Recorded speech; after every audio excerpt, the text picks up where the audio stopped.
Hello students, good morning. How are you? I hope you will be fit and fine. Students, you have spent your holidays and I hope you will have completed your holidays homework and we have completed our 4 lessons from our textbook before summer vacations. Today we will start our fifth lesson, legislature. Legislature mean विधान मंडल। Legislature जो है उसका काम क्या होता है, इस बारे में हम पढ़ेंगे। लेजिस्लेचर को किन किन को मिला करके लेजिस्लेचर को तैयार किया जाता है, लेजिस्लेचर में कौन कौन से पार्ट शामिल किए जाते हैं, लेजिस्लेचर का काम क्या होता है। वैसे आमतौर पर हम यही बोल सकते हैं कि जो हमारी लेजिस्लेचर होती है उसका मेन जो काम होता है, मेन जो मकसद होता है उसको बनाने का, वो कानूनों को तैयार करना होता है। यानी कि हमारी जो विधान मंडल होती है वो क्या करती है, कानून बनाने का काम करती है, मेकिंग ऑफ लॉज का काम करती है। लेजिस्लेचर, लेजिस्लेचर को जैसा कि मैंने बताया हिंदी में विधान मंडल बोलते हैं। Legislature is the important organs of government. Legislature government का इम्पोर्टेंट ऑर्गेन्स होता है, अंग होता है। Indian legislature is known as parliament, और इंडियन लेजिस्लेचर को पार्लियामेंट के नाम से जानते हैं, parliament of India. Parliament of India को 3 पार्ट्स में डिवाइड किया गया है, या तीनों को मिलाकर के हमारी पार्लियामेंट तैयार होती है। सबसे पहले president of India, Lok Sabha, Rajya Sabha.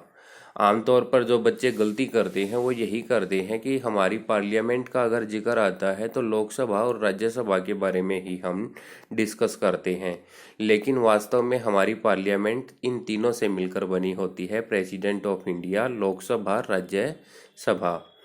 और अगर हम बात करते हैं आर्टिकल 79 की, article 79 of Indian constitution says that Indian parliament keep bicameral legislature. Article 79 जो है वो इंडियन कॉन्स्टिट्यूशन का वो कहता है कि इंडियन पार्लियामेंट जो है वो बाईकैमरल मानी गई है। जो पार्लियामेंट है वो यूनिकैमरल भी हो सकती है, बाईकैमरल भी हो सकती है, और इससे अलग भी हो सकती है। तो हमारी जो पार्लियामेंट है वो क्या है, बाईकैमरल। बाईकैमरल का मतलब द्विसदनीय है, जिसमें 2 सदन बनाए गए हैं, लोकसभा और राज्यसभा। लोकसभा जिसको हम लोअर हाउस के नाम से भी जानते हैं, हाउस ऑफ पीपल के नाम से भी जानते हैं, या हिंदी में हम इसको निमन सदन के नाम से जानते हैं। किसको जानते हैं निमन सदन के नाम से? लोकसभा को। और हाउस ऑफ पीपल भी इसको कहा जाता है। राज्यसभा जिसको अपर हाउस यानी कि उच्च सदन भी कहा जाता है, और हाउस ऑफ स्टेट भी कहा जाता है।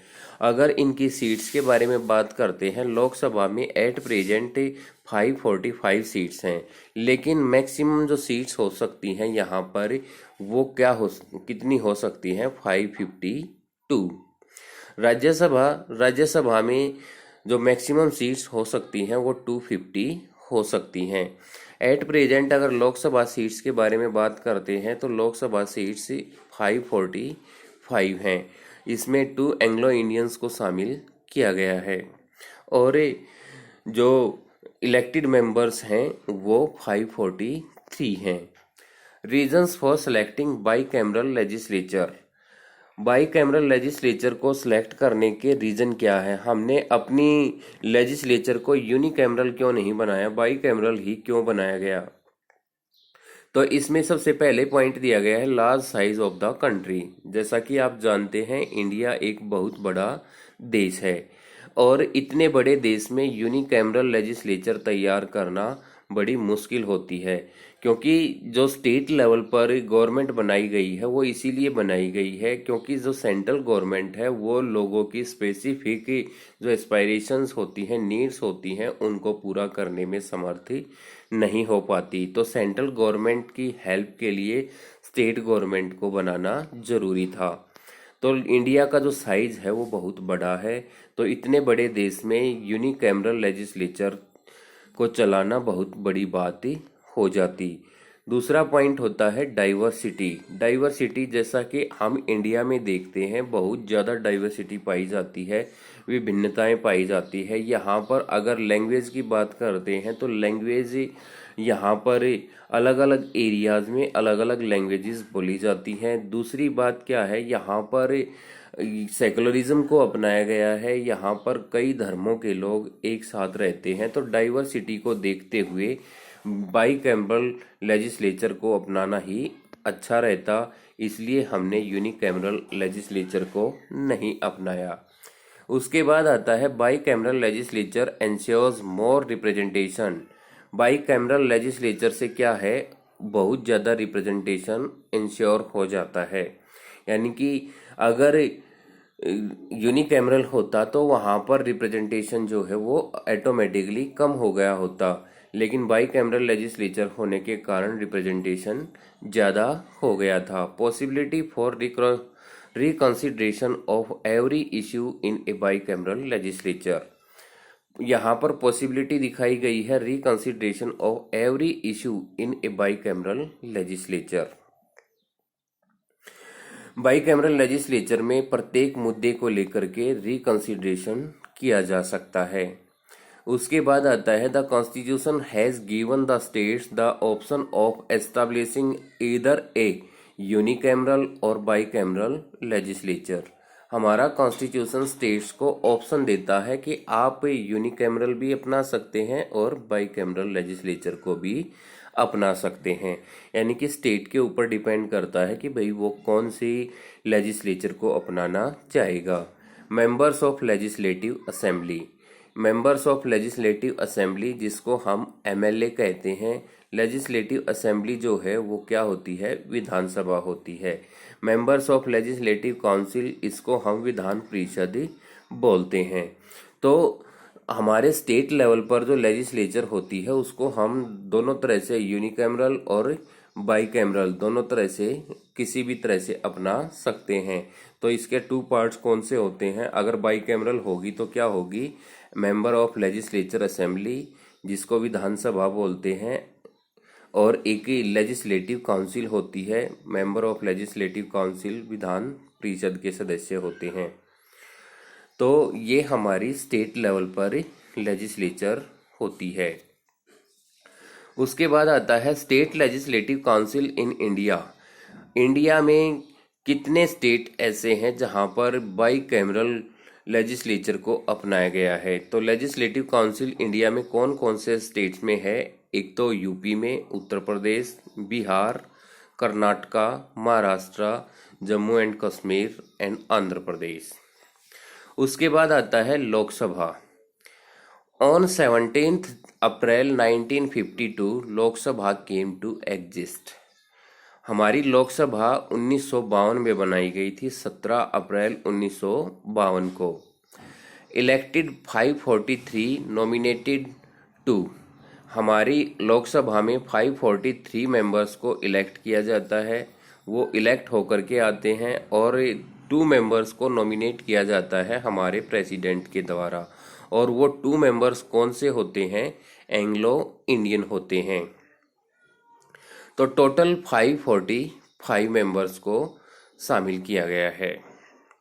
उसके बाद है इसमें जो 2 मेंबर्स को नॉमिनेट किया गया है वो कौन कौन से हैं, जॉर्ज बेकर, रिचर्ड हे, ये तो पॉलिटिशियन है, और जॉर्ज बेकर क्या है, इंडियन एक्टर हैं।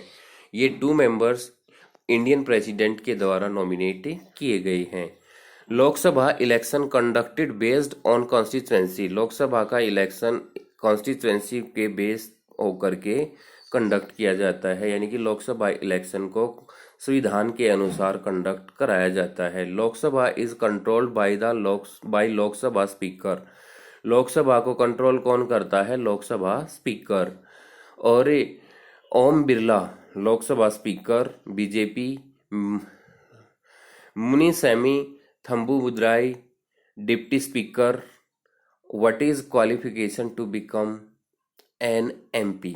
एक एमपी बनने के लिए क्वालिफिकेशन क्या होनी चाहिए, एमपी मतलब मेंबर ऑफ पार्लियामेंट बनने के लिए क्या क्वालिफिकेशन होना जरूरी है। सबसे पहले दिया गया है he should be an Indian citizen. वह इंडियन सिटीजन होना चाहिए। He should complete at the age of 25, उसकी एज 25 ईयर्स कंप्लीट होनी चाहिए। He does not carry any job under central और स्टेट गवर्नमेंट, उसको स्टेट और सेंट्रल गवर्नमेंट के अधीन कोई जॉब भी ना मिली हो, या वो किसी जॉब पर काम ना करता हो, या मतलब कोई किसी भी सरकारी जॉब पर काम ना करता हो। The person who is punished for a criminal offense should not elect to their लोक सभा। द पर्सन यानी कि जो पर्सन है ऐसा जिसको क्रिमिनल ऑफेंस के लिए, आपराधिक मामले के लिए पनिश किया गया है, तो उसको लोकसभा इलेक्शन नहीं लड़ने दिया जाएगा। They are elected for the period of 5 years, और लोकसभा मेंबर्स 5 साल के लिए चुने जाते हैं। यानी कि हमारी जो मेंबर ऑफ पार्लियामेंट है, या what is qualification to become an MP, MP जो होते हैं वो राज्यसभा के सदस्य भी होते हैं। तो यहाँ पर आपके कंफ्यूजन को दूर करने के लिए मैं आपको बता देता हूँ कि जो एमपी है यहाँ पर वो लोकसभा के मेंबर के लिए यूज किया गया है। यहाँ पर लोकसभा मेंबर्स के लिए क्वालिफिकेशन दी गई है।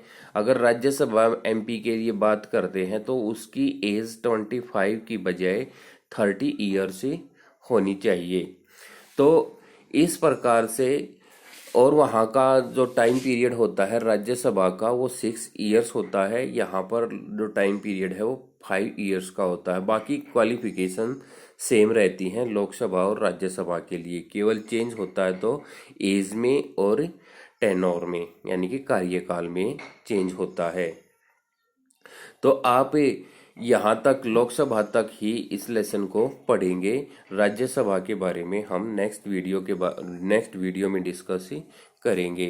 तो आप इस वीडियो को एक बार ध्यान से देखने के बाद अपनी बुक से लाइन टू लाइन जब पढ़ेंगे तो आपको सारी चीज़ें अच्छे से समझ आएंगी और आपको पता लग जाएगा कि हमने ये चीज़ डिस्कस की थी। तो आप वीडियो को ध्यान से देखें और लेसन को ध्यान से पढ़ने की कोशिश करें। Thank you.